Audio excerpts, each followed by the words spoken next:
our spring onions.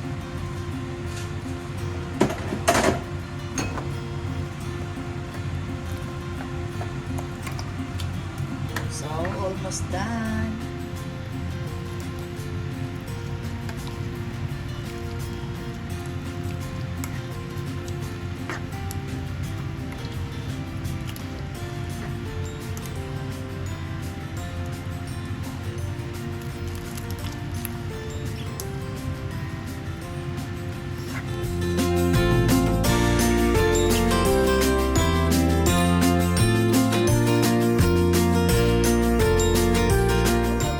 Tayo guys ng ginisang monggos. Ito ang ating mga ingredients. Our garlic, ginger, onion, ground pork, 125 grams of ground pork, 1 cup of monggo, spinach. So, ihiwa pa ito. Lagyan natin na seasoning natin ng magic sarap and our salt and pepper. Okay, let's start cooking.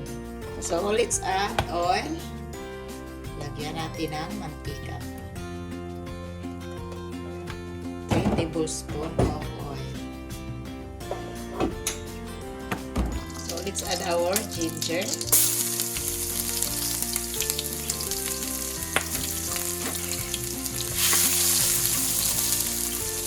Our garlic.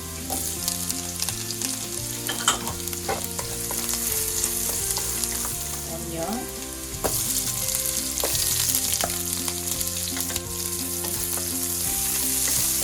Our giniling.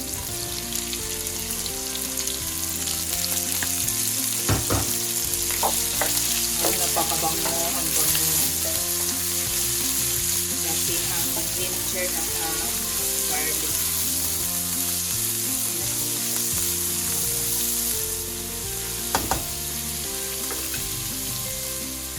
So, let's add our monggo. So, kayo magtataka guys ha, kung hindi ko niluto na yung monggo. So, try my cooking style of monggo guys. Kasi ang monggo dito napakadali maluto. Kaya sinabay ko sa karne para sabay silang maluto.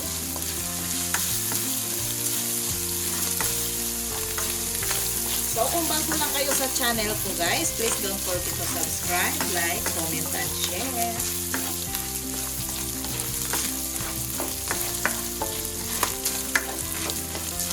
Try nyo magluto ng ganito guys. So, nagpakulo ako ng tubig dito. And boiling water yung ilalagay natin.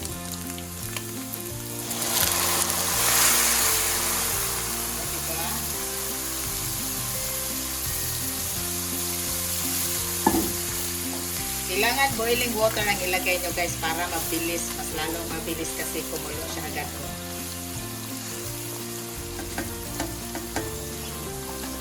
Okay. Oh, this is my style. So, takpan natin ang ating cooking pan. After 5 minutes guys, ganito na siya.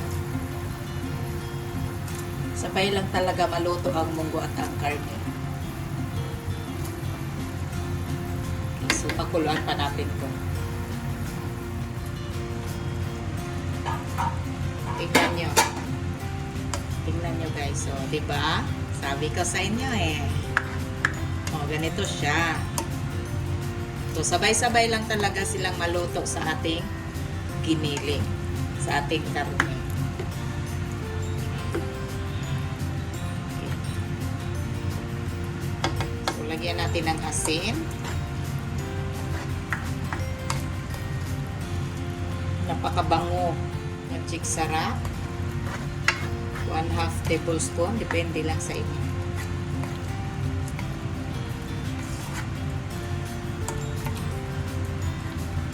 So, pakuluan pa natin to guys. Tingnan nyo ang monggo natin. No? Lutong-luto na. Diba? So, dagdagan natin to ng sabaw guys para mas sticky pa siya.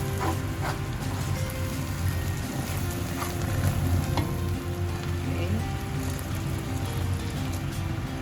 boiling water pa rin yung inad ko na sabaw.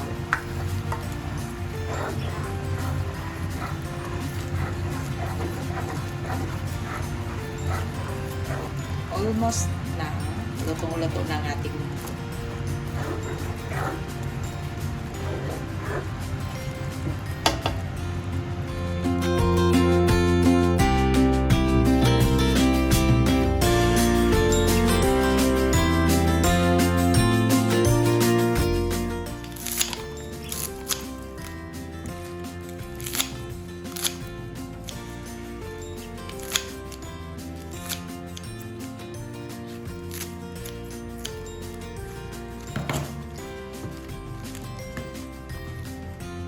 Okay, ready na ang ating spinach.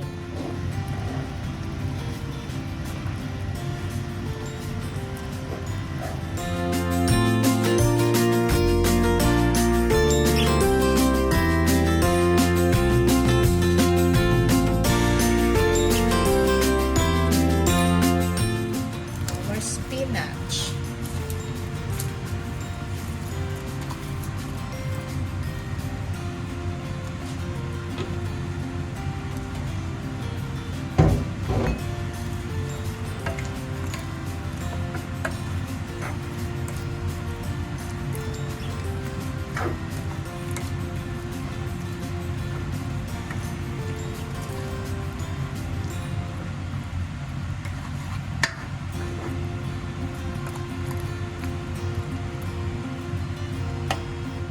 Our spring onions.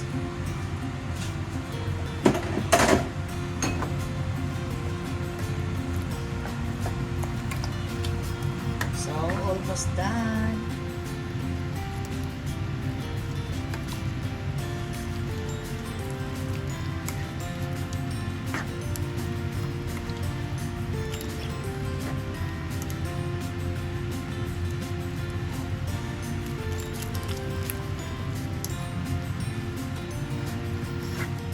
Done and ready to serve.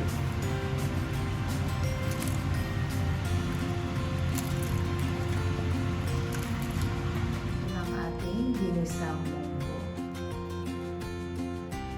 with giniling at spinach. Sarap guys, tingnan nyo. So, pwede to sa mga bata. Kasi healthy yung monggo para sa mga bata.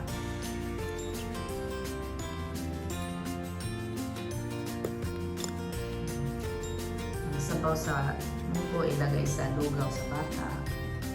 Healthy to munggo. So this is my style of cooking ginisang monggo. Sarap. So tapos na tayo sa ating recipe na ginisang monggo. Simple lang ang ating ulam. Pero masarap na to guys. Lalong-lalo na sa kagaya ko na galing sa probinsya. Pag may munggo parang masarap na. Happy na. Happy tummy. So simple lang ang recipe natin for today. And sinishare ko lang yung style ko sa pagluto ng ginisang monggo dito sa Japan. Kasi yung monggo nila dito is napakadaling maluto. Within 15 minutes, may menu ka na may recipe ka na sa monggo kasi madaling maluto yung monggo nila dito. Kaya sinishare ko lang yung style sa pagluluto ko dito ng ginisang monggo. So kung bago lang kayo sa channel ko at kung gusto niyo ng mga simple, easy, and affordable recipes, just go to my YouTube channel, Kaka'EVAng Vlog. And don't forget to like, comment, and share. And please hit the notification bell para updated kayo sa ating next na video. O sa mga subscribers, thank you so much for subscribing. At sa hindi pa nakapag-subscribe, please don't forget to subscribe. And see you on my next video. Thank you for watching. Bye! God bless.